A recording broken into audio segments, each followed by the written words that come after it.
최초로 지구 대륙을 걸어서 세계 일주에 성공한 사람은 데이브 쿤스트라고 하는 사람이라고 합니다.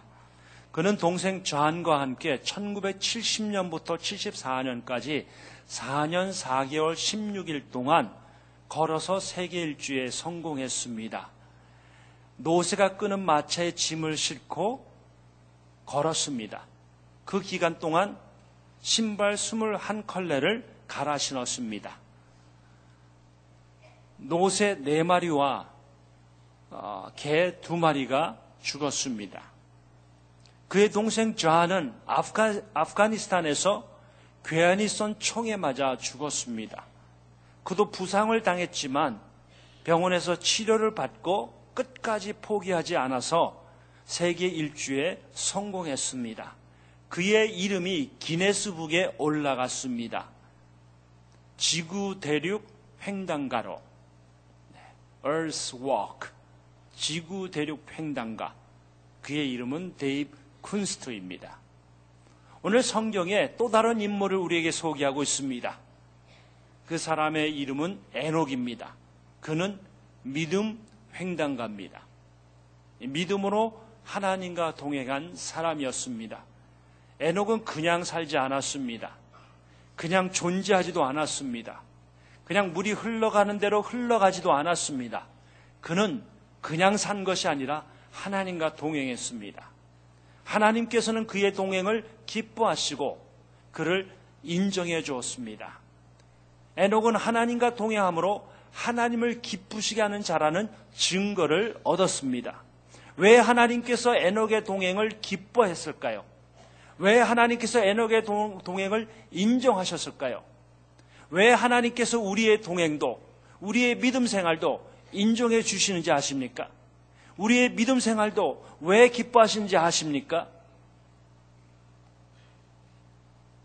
하나님께서는 하나님과의 동행을 위대한 일이라고 여겨주시기 때문에 그렇습니다. 한번 따라 하시기 바랍니다. 하나님과의 동행이 위대한 일입니다. 성경 창세기를 여러분 5장을 좀 피시합니다. 5장 21절서부터 23절 말씀 제가 여러분에게 좀 소개를 하겠습니다. 에녹은 65세에 무드셀라를 낳았고 무드셀라를 낳은 후 300년을 하나님과 동행하며 자녀를 낳았으며 그는 365세를 살았더라. 여기서 하나님과 동행했다는 단어, 이 동행이라는 이 히브리어 단어의 의미는 하나님과 교제하다, 하나님과 걷다, 그런 뜻입니다. 아담이 타락한 후에는 어느 인간도 하나님께 가까이 나올 수가 없었습니다. 하나님의 얼굴을 보고 하나님의 손을 잡고 동행할 수 없었습니다. 하나님께서는 이렇게 말씀하십니다. 출애굽기 33장 20절에 보면은 또 이르시되 내가 내 얼굴을 보지 못하리니 나를 보고 살 자가 없음이로라. 아담이 타락한 후에는 모든 인간이 하나님의 얼굴을 볼 수가 없었습니다. 보는 날에는 정령 죽게 된다고 말씀하셨던 것입니다. 그러므로 에녹이 하나님과 동행했다는 이 말씀은 마치 하나님의 얼굴을 보고 하나님의 손을 잡고 동행한 육체적인 동행을 말씀하는 것이 아니라 하나님과의 친밀한 동행, 영적인 동행을 말씀하는 것입니다. 이 동행이란 단어가 소선지서에서도 여러 번 나옵니다. 이 동행이란 단어가 소선지서에서는 제사장이 지성소에서 하나님과 친밀한 대화를 나눌 때 사용된 단어였습니다. 그래서 동행이란 하나님과 친밀함을 뜻하는 것이에요. intimacy, 친밀한 대화를 했다는 말씀입니다. 에녹이 하나님과 300년 동행했어요. 성경은요, 에녹이 무슨 큰일을 했다, 뭐 큰 기업의 회장이 되었다, 큰 부자가 되었다, 뭐 큰 교회 목사가 되었다, 이런 말을 하지 않습니다. 에녹은 뭐 노아처럼 뭐 방주를 지었다거나 뭐 모세처럼 그 앞을 가로막고 있는 홍해를 갈라서 지나가는 기적을 경험했다거나 아니면 여호수아처럼 전쟁에서 승승장구한 용사였다라고 말씀하지 않습니다. 그냥 에녹의 프로파일은 그는 하나님과 동행했다라고 말하는 것이에요. 그가 한 일은 무엇인가? 하나님과 동행한 것이에요. 300년 동안 동행한 것이 다입니다. 그게 뭐 그렇게 대단해서 성경에서는 그렇게 동행했다고 기록을 했을까요? 여러분에게 묻겠습니다. 여러분, 믿음 생활하는 거 쉽습니까? 어렵습니까? 미국에 와서 정말 이른 새벽부터 일어나서 일하시지 않습니까? 삶의 현장에서 예수님 믿고 사는 게 쉽습니까? 어렵습니까? 여러분이 일평생 하나님과 동행하는 믿음의 삶 사는 게 쉽습니까? 어렵습니까? 쉽지 않죠. 잠시 은혜 받아서 열심을 내는 거 가능합니다. 잠시 집회를 통해서 은혜 받아서 충성하는 거 가능합니다. 잠시 은혜를 받아서 열심히 봉사하는 거 가능합니다. 그러나 비가 오나 눈이 오나 1년 12달 365일 하나님과 동행한다는 거 이거 쉽지 않습니다. 쉽지가 않아요. 제가 한국 교회를 방문하게 되면요, 제 마음에 감동을 주는 분들이 있습니다. 그분들은 제가 개인적으로 모릅니다. 근데 그분들 볼 때마다 제가 감동을 먹어요. 어떤 분들이냐면 평생 예수님 손잡고 믿음 생활했던 분들. 그분들이 세상에서 무슨 어떤 위대한 일을 했는지 전 잘 모릅니다. 그러나 평생 믿음 생활하는 분들, 하나님과 동행하는 사람들 보면 감동을 받아요.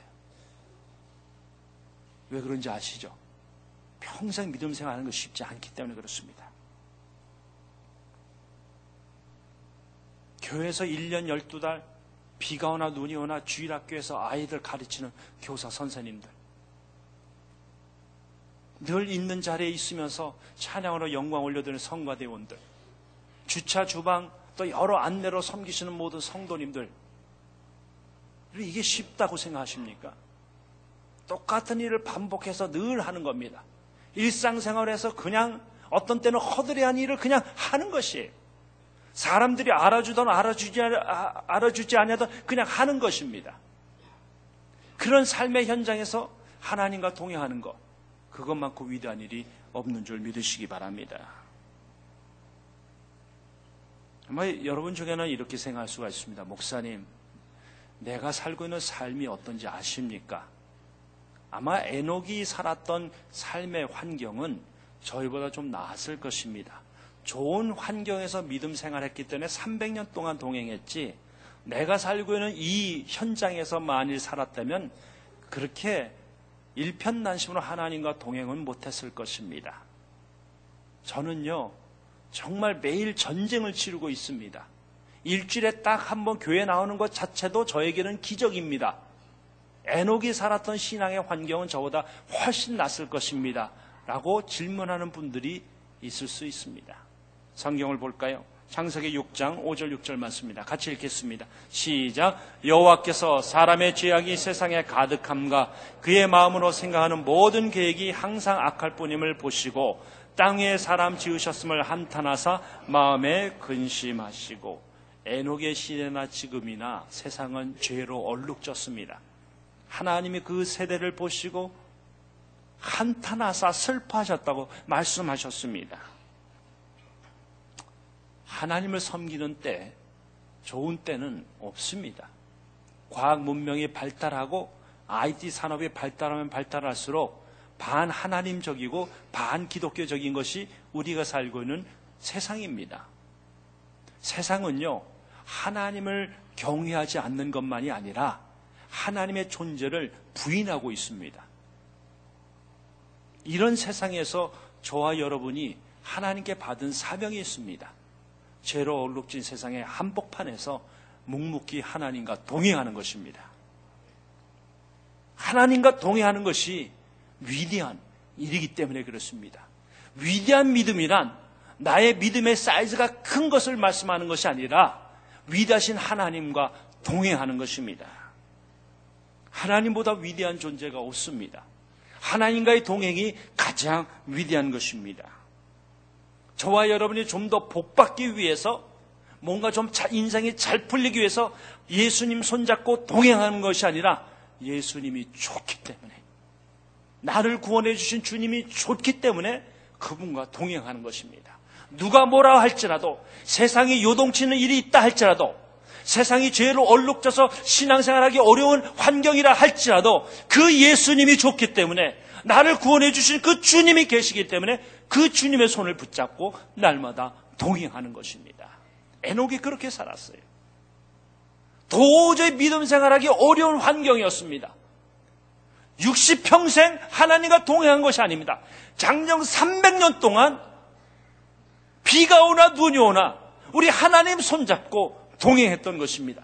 사랑하는 성도 여러분, 일평생 흔들리지 않고 믿음을 가지고 예수님 바라보면서 동행하는 것이 위대한 일이라고 한다면 300년 동안 하나님 앞에서 흔들리지 않고 믿음을 지키면서 선한 싸움 싸우면서 끝까지 생명 있는 그날까지 하나님 믿고 사는 그 삶이야말로 위대한 삶이 아니면 무엇이겠습니까? 여러분이 세상의 현장에서 똑같은 일을 반복하는 그 삶의 현장에서 죄로 얼룩진 이 세상의 그 한복판에서 하나님 믿고 사는 것이 위대한 일인 걸 믿으시기 바랍니다. 여러분, 날마다 위대한 일을 하고 있는 것입니다. 모든 사람들이 기독교에 대해서, 하나님에 대해서 반기를 들고 이 세상에서 여러분이 나는 예수 믿는 사람이라고 세상의 현장에서 드러내며 사는 그것 자체가 위대한 일인 걸 믿으시는 여러분들 되시기 바랍니다. 에녹은 하나님과 동행했어요. 하나님과 동행하는 자는 하나님을 기쁘시게 하는 자입니다. 하나님과 동행함으로 우리 하나님을 기쁘시게 해드리는 여러분들 되시기 바랍니다. 두 번째로 하나님과의 동행이 위대한 메시지이기 때문입니다. 따라 하시겠습니다. 하나님과의 동행이 위대한 메시지입니다. 창세기 5장 21절 22절 말씀을 한 번 더 보겠습니다. 에녹은 몇 세에 무드셀을 낳았어요? 65세에. 무드셀을 낳은 후 300년을 하나님과 동행하여 자녀를 낳았더라. 이 말씀은 뭐냐면 무드셀라가 65세의 아들을 낳고 하나님과 동행했다는 뜻이죠. 거꾸로 말하면 아들을 낳기 전에는 하나님과 동행하지 않았다는 말씀입니다. 그럼 그 아들이 어떤 아들이기래 그가 아들을 낳은 순간부터 정신을 차리고 하나님과 동행했을까요? 아들을 낳은 후에 믿음 생활했다는 것이에요. 교회 나오기 시작했다는 것입니다. 아들을 낳은 후에 어떤 사건이 있었기에 에녹의 인생이 완전히 터닝 포인트가 있었을까요? 이 무드셀라고 하는 이름의 뜻은 창을 가진 자입니다. 한 언어학자는 이 무드셀라의 이름의 뜻을 이렇게 풉니다. 고대 근동 지방에서 성을 지키는 사람들은 창을 가진 사람입니다. 창을 잘 쓰는 사람들. 그렇기 때문에 저들은 창을 잘 쓰는 사람들이 살아있으면 전쟁에서 이기지만 저들이 죽으면 전쟁에서 진다고 믿고 있었던 것입니다. 그래서 창을 가진 자란 창을 가진 자가 살아있으면 이기는 것이고 그가 죽으면 전쟁에서 진다, 심판이 온다라는 메시지가 내포되어 있다는 말씀이에요. 하나님께서 에녹에게 무드셀라가 죽으면 심판이 온다는 메시지를 주었다는 것입니다. 이 말은 무드셀라가 살아있는 동안에는 하나님께서 심판하지 아니하신다는 메시지, 약속도 포함됐다고 말하는 것입니다. 정말 그렇게 됐을까요? 우리 성경을 보겠습니다. 창세기 5장 25절 보세요. 무드셀라는 몇 세에 라멕을 낳았습니까? 187세에 라멕을 낳았습니다. 5장 28절 보세요. 라멕은 몇 세에 아들을 낳았어요? 182세. 이 아들은 누구냐면 저희 집안 노아입니다. 그러니까 무드셀라는 187세에 라멕을 낳았고 라멕은 182세에 노아를 낳았습니다. 노아는 무드셀라의 손자가 되는 것이에요. 그럼 노아가 태어났을 때 무드셀라의 나이가 몇 살일까요? 187 플러스 182는 369. 그냥 절 믿으세요. 제가 이거 계산을 잘하고 나왔습니다. 369세 때 노아가 태어난 것이죠. 자, 창세기 7장 11절 말씀 보겠습니다. 같이 읽겠습니다. 시작. 노아가 600세 되던 해 둘째 달 곧 그 달 11의 날이라. 그날에 큰 기쁨의 샘들이 터지며 하늘의 창문들이 열려. 노아가 몇 세 때 홍수가 났습니까? 600세. 자, 그러면 노아의 홍수가 났을 때 무드셀라의 나이가 몇일까요? 369 플러스 600은 969. 무드셀라가 몇 살까지 살았을까요? 창세기 5장 27절 보겠습니다. 그는 969세를 살고 죽었더라. 왜 무드셀라가 장수했을까요? 성경에서 가장 오래 산 사람입니다. 왜 그랬을까요? 우리 하나님은요, 심판을 더디하시는 하나님이세요. 오래 참으시는 분이세요. 어떻게 해서든지 이 아들 살려서 장수하도록 만들어서 이 무익한 백성들이, 하나님을 대항하는 백성들이 회개하고 돌아가길 원하는 그 마음이 있었던 것이에요. 그래서 이 무드셀라를 살리기 위해서 장수하도록 만들었던 것이에요. 그리고 그가 성경에서 가장 오래 살았던 사람으로 기록되었던 것입니다. 무드셀라는 하나님의 심판에 대한 사인이었습니다. 그래서 에녹은 이 무드셀라가 태어난 순간부터 하나님의 심판의 메시지를 듣고 정신을 차리고 그때부터 하나님과 동행하기 시작했던 것이에요. 세상 사람들이 뭐라 할지라도 그는 하나님이 장차 이 땅을 심판할 것이라는 그 약속의 말씀을 가슴에 담고 하나님과 동행하기 시작했던 것입니다. 아마도 에녹이 외쳤다면 이런 메시지를 외쳤을 것입니다. 심판자가 올 것입니다. 하나님께서 다시 돌아오실 것입니다. 심판자가 올 것입니다. 하나님께로 돌아오시기 바랍니다. 이 심판의 메시지를 아마 외쳤을 것입니다. 여러분이 잘 아는 성경 말씀 있죠. 한 번 죽는 것은 사람에게 정하신 것이요, 그 후에는 심판이 있으리라. 사랑하는 성도 여러분, 여러분의 삶이 어떻습니까? 이민자들의 삶, 유학생활, 주재원, 기러기 가정의 삶이 그냥 다분하시죠. 때로는 다람쥐 채바퀴 돌듯이 큰 변화 없이, 새로운 도전 없이 그냥 이른 새벽에 일어나서 똑같은 일터에 가서 똑같은 일을 하고 똑같은 사람 만나고, 그러다가 교회 와서 똑같은 사람 옆에서 예배드리다가 그냥 가고, 그냥 다람쥐 채바퀴 돌듯이 별 큰 변화 없이 사는 삶 아닐까요? 새로운 도전이나 인생에 새로운 챌린지가 있으면 좋을 것 같은데 그런 것도 없는 것 같고, 그냥 평범한 삶의 현장에서 평범하게 사는 것 아닐까요?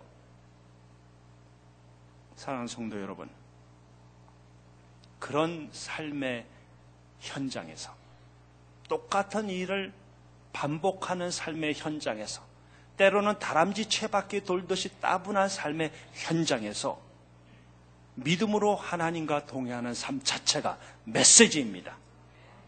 세상 사람들이 여러분이 하나님과 동행하는 모습을 보고 하나님께로 돌아올 것입니다. 다른 사람들이 다 하나님께 등을 돌리고 있을 때, 세상의 한복판에서 똑같은 일을 반복해서 하지만, 똑같은 일터에 똑같은 환경에서 살고 있지만, 그 속에서 우리 하나님과 동행하는 그 삶 자체가 위대한 메시지인 것을 믿으시는 여러분들 되시기 바랍니다. 여러분은 날마다 위대한 일을 하고 계시고, 삶의 현장에서 하나님과 동행하는 그 삶을 통해서 예수 믿지 않는 사람들에게 위대한 메시지를 전하고 있다고 믿는 여러분들 되시기 바랍니다. 그렇게 살면 하나님이 기뻐하십니다. 하나님과 동행하는 자는 어떤 사람인가? 하나님을 기쁘시게 하는 사람입니다. 왜요? 하나님과 동행하는 일이 위대한 일이기 때문에 그렇습니다. 하나님과 동행하는 일이 위대한 메시지를 전하기 때문에 그렇습니다. 그리고 마지막으로 하나님과의 동행은 위대한 축복입니다. 한 번 더 따라하시겠습니까? 하나님과의 동행이 위대한 축복입니다. 히브리서 11장 5절 말씀 보면은, 믿음으로 에녹은 죽음을 보지 않고 옮겨졌으니 하나님이 그를 옮기심으로 다시 보이지 아니하였느니라. 그는 옮겨지기 전에 하나님을 기쁘시게 하는 자라는 증거를 받았느니라. 한마디로 요약하면 에녹은 죽지 아니했다는 거예요. 여러분, 창세기 5장을 피시기 바랍니다. 5장을 피시면요, 창세기 5장을 피시면 제가 몇 가지를 좀 소개하겠습니다. 우리가 성경 창세기 5장을 이렇게 묵상하면요, 참 힘듭니다. 이 공동묘지거든요. 태어났다 죽었다 태어났다 죽었다, 이게 계속 반복되거든요. 이거 갖고 큐티하는 거 굉장히 어렵습니다. 5장 5절 보세요. 5장 4절에 아담은 셋을 낳으니 800년을 지내며 자녀를 낳았으며 그는 930세 살고, 5장 5절 맨 끝에 뭐라고 돼 있죠? 죽었더라. 5장 8절에 에노스에 대한 얘기죠. 그는 12세를 살고 죽었더라. 또 5장 11절 말씀 보세요.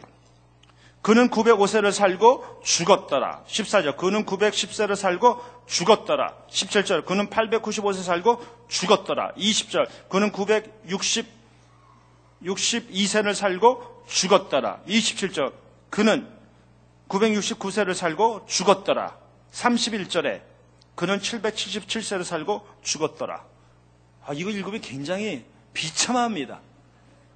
그냥 살기가 참 힘들어요. 사는 것도 힘든데 계속 죽었다 그 이야기를 하고 있으니 얼마나 힘든 말씀입니까? 그런데 에녹은 죽지 않고 하나님이 데려갔다라고 말하는 거예요.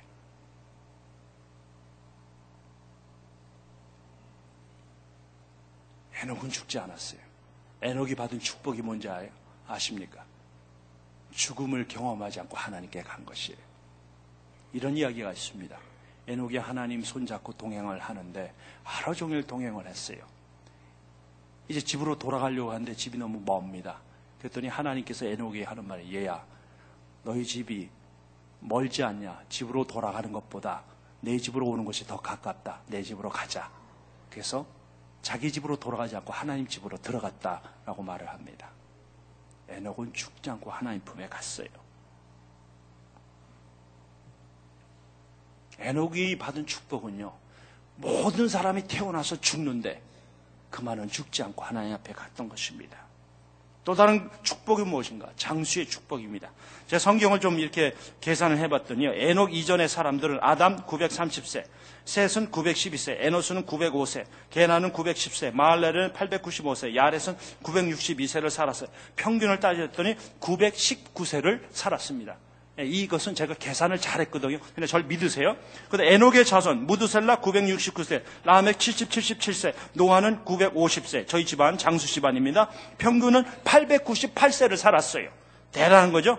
근데 노아의 그 방주 이후의 세대가 어떻게 되는가? 아브라함 175세, 이삭 180세, 야곱 147세, 요셉 110세, 평균 나이가 153세입니다. 무슨 말입니까? 잠언서 10장 27절 말씀 보겠습니다. 같이 읽겠습니다. 시작. 여호와를 경외하면 장수하느니라. 그러나 악인의 수명은 짧아지니라.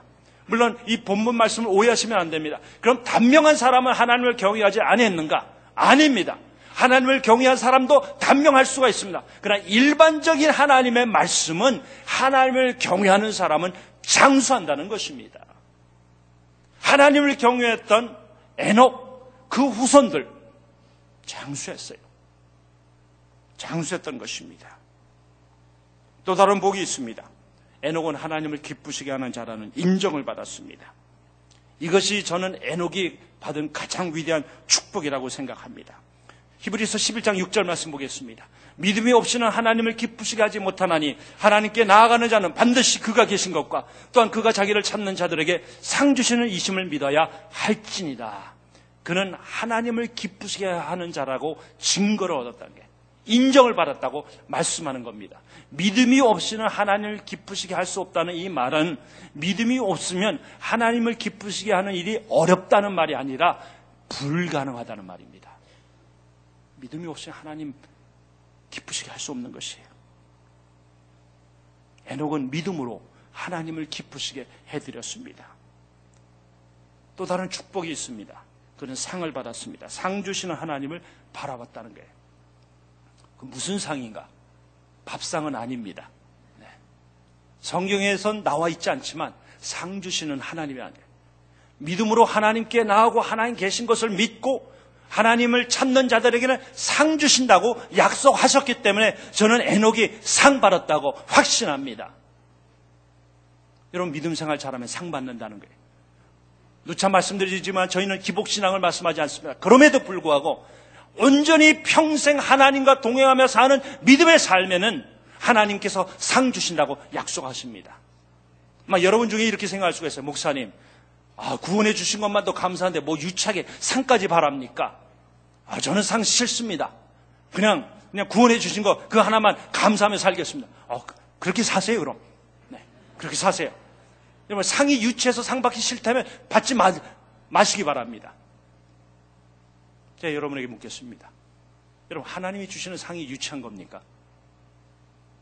월드컵 우승 트로피가 올림픽 금메달, 은메달, 동메달이 노벨상, 이것이 유치한 상입니까? 대한민국이 이 노벨상이 유치해서 그동안 하나밖에 못 받았습니까? 여러분, 상도 상나름이죠. 네. 뭐 밥상, 책상 말하는 것이 아니라 하나 주신 상은 세상의 노벨상만 못할까요? 올림픽 금메달 상보다 못할까요? 상 주신 하나님 바라보시기 바랍니다. 하나님과 동의하는 자는 하나님께서 상 주신다고 약속하셨습니다. 그 약속을 붙잡고 사시는 여러분들 되시길 주의 이름으로 축원드립니다.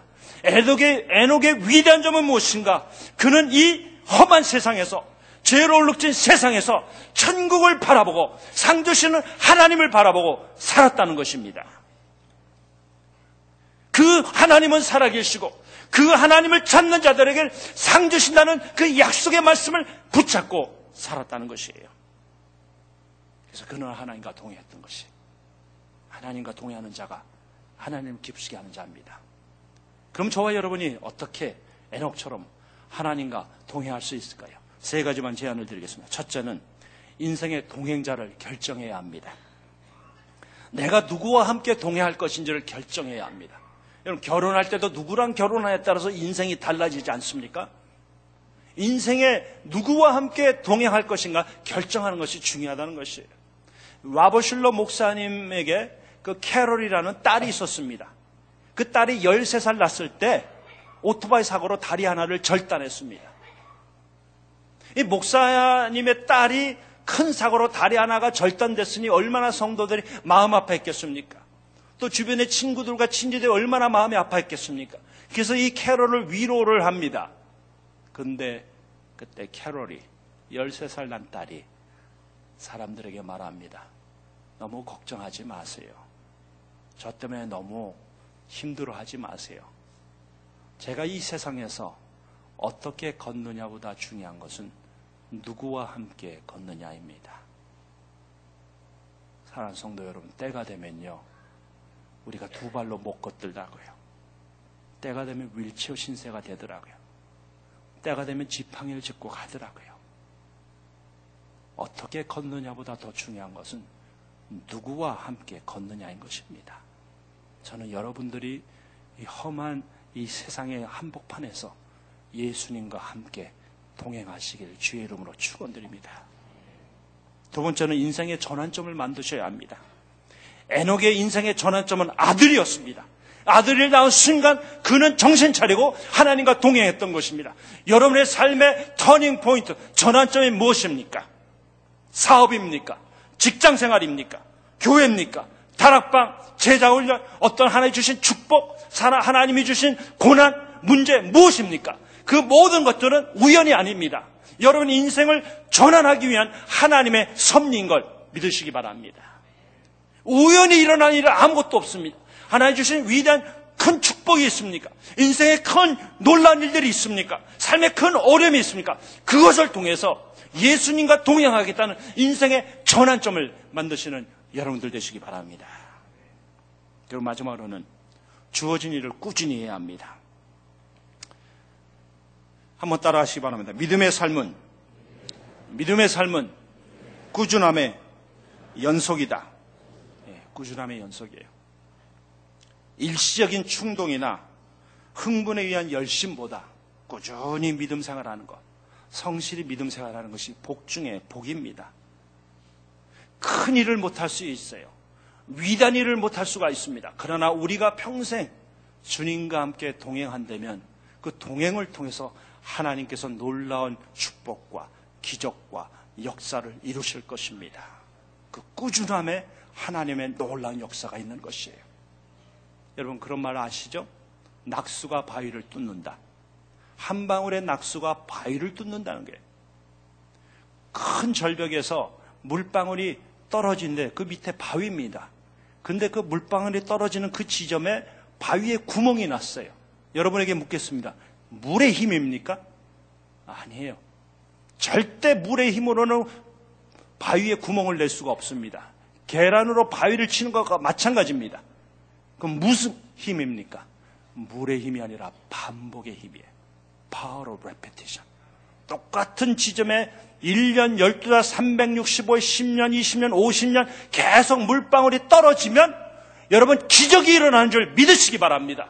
바위에 구멍이 나는 것이에요. 똑같은 일, 평범한 일을 계속해서 꾸준히 하다 보면 하나님의 기적과 축복을 누리게 되는 것입니다. 발명왕 토마스 에디슨이 자기가 이렇게 유명한 발명가가 될 수 있었던 비결은 매일 아침 정해진 시간에 연구실에 들어갔기 때문이라는 거예요. 그겁니다. 매일 정해진 시간에 해야 될 일을 했을 때 기적이 일어났던 것입니다. 아마 여러분 중에는 지금 사는 것이 여러 가지 버거워서 힘들어하는 분들이 있을 것입니다. 일상생활에 마치 다람쥐 채바퀴 놀듯이 그냥 뭐 큰 일도 없고 그냥 사는 사람들도 있을 것입니다. 똑같은 직장에서 똑같은 일을 하고 똑같은 사람 만나고 평범하게 사는 분들이 있을 것입니다. 그 평범함 속에서 하나님 앞에서 최선을 다하시기 바랍니다. 꾸준함이 비범함을 만드는 것입니다. 그 똑같은 일을 그 일의 현장에서 하나님과 동행하면서 성실하게 감당하면 하나님의 놀라우신 기적과 축복을 누리게 되는 것입니다. 사랑하는 성도 여러분, 위대한 사람이 되길 원하십니까? 위대한 사람은 위대한 일을 하는 사람이 아니라 위대하신 하나님을 믿는 사람입니다. 위대한 사람은 위대하신 하나님과 동행하는 사람입니다. 매일 주어진 환경에서 에녹처럼 하나님과 동행하시기 바랍니다. 어떤 큰 일을 못한다 할지라도 삶의 현장에서 하나님과 동행하면 하나님을 기쁘시게 해드리는 자가 됩니다. 기억하시기 바랍니다. 하나님과 동행하는 자가 하나님을 기쁘시게 하고 하나님을 기쁘시게 하는 자는 하나님과 동행하는 사람입니다. He who walks with God pleases God, and he who pleases God walks with God. 하나님과 동행하는 사람들은 하나님을 기쁘시게 해드려요. 그리고 하나님을 기쁘시게 하는 사람들 보세요. 그들은 삶의 현장에서 똑같은 일 주어진 일 한다 할지라도 그 삶의 현장에서 하나님과 동행하고 있습니다. 하나님과 동행하는 일이 가장 위대한 일입니다. 하나님과 동행하는 일이 가장 위대한 축복입니다. 그리고 하나님과 동행하는 일이 세상에서 많은 사람들에게 전하는 가장 위대한 메시지인 것입니다. 에녹처럼 하나님과 동행하셔서 위대하신 하나님과 동행하는 믿음의 사람들이 되시기를 주님의 이름으로 축원드립니다. 기도하겠습니다. 좋으신 주님, 거룩한 주일 주의 전에 나와서 하나님과 동행하라고 하는 주의 음성을 들었습니다. 우리 모두가 다 이 말씀에 반응할 수 있도록 도우시고 비가 오나 눈이 오나 삶의 현장에서 똑같은 일을 반복해서 한다 할지라도 그 삶의 현장에서 우리 주님과 함께 동행하여 하나님의 신실하심과 하나님의 선하심을 맛볼 수 있도록 도와주시옵소서. 주님의 은혜 감사하여 주님 이 시간에 물질로 예배를 드립니다. 주신 분이 하나님이시기에 기쁜 마음으로 올려드리오니 이 물질 통해서 큰 영광 받아 주시옵소서. 예수님의 이름으로 기도드리옵나이다.